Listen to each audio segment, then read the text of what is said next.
Assalamualaikum, selamat pagi anak-anak. Semoga senantiasa dalam keadaan sehat bersama keluarga. Pagi ini kita akan belajar tentang proses perkembangbiakan tumbuhan. Ada pepatah mengatakan, ketika kamu melihat rumput tetangga lebih hijau, mungkin mereka merawatnya lebih baik dari kita. Salah satu ciri makhluk hidup adalah berkembang biak. Tujuan berkembang biak yaitu mempertahankan jenisnya. Tumbuhan dan hewan berkembang biak secara generatif atau kawin dan vegetatif atau tak kawin. Perkembangbiakan tumbuhan. Ada dua perkembangbiakan, yaitu perkembangbiakan vegetatif dan perkembangbiakan generatif. Sedangkan perkembangbiakan vegetatif terdiri dari dua, yaitu perkembangbiakan vegetatif alami atau tak kawin. Contohnya dengan cara tunas, yaitu pohon pisang dan pohon tebu. Yang kedua, dengan cara akar tinggal, yaitu lengkuas, contohnya dengan kunyit. Yang ketiga, perkembangbiakan vegetatif alami dengan cara umbi lapis, yaitu bunga bakung dan bawang merah. Sedangkan perkembangbiakan vegetatif alami umbi batang, contohnya yaitu kentang dan bengkuang. Yang kelima, dengan spora, contohnya yaitu lumut dan pakis haji. Yang keenam, berkembang biak dengan geragih, contohnya adalah stroberi dan begagan. Perkembangbiakan vegetatif buatan atau tak kawin, contohnya mencangkok. Yang kedua, menyambung. Yang ketiga, stek batang. Yang keempat, merunduk. Yang kelima, menempel. Bagian-bagian bunga.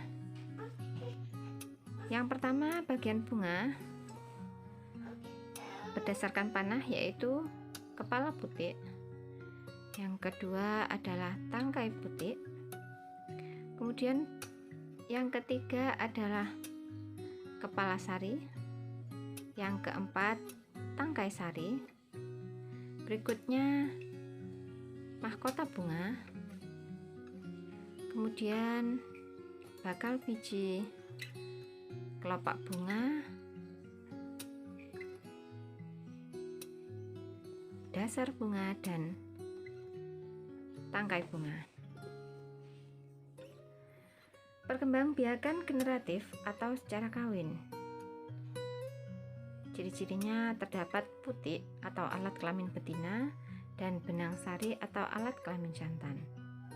Yang kedua, pembuahan melalui proses penyerbukan, yaitu jatuhnya serbuk sari pada kepala putik.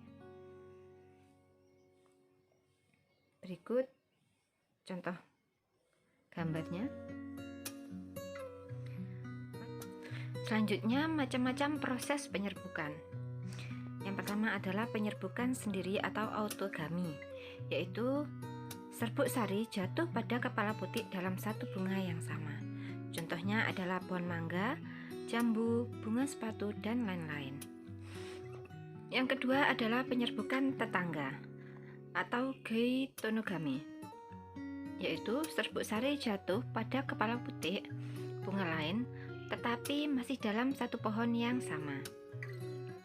Contohnya adalah jagung, padi, kelapa, dan lain-lain.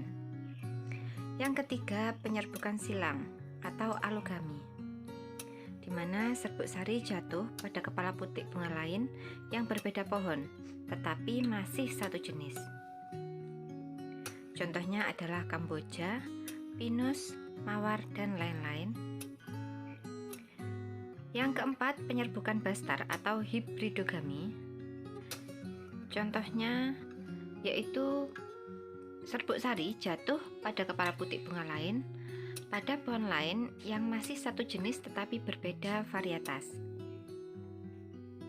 Contohnya adalah mawar merah dengan mawar putih, lili kuning dengan lili merah, dan lain-lain. Dunia ini penuh dengan orang-orang baik.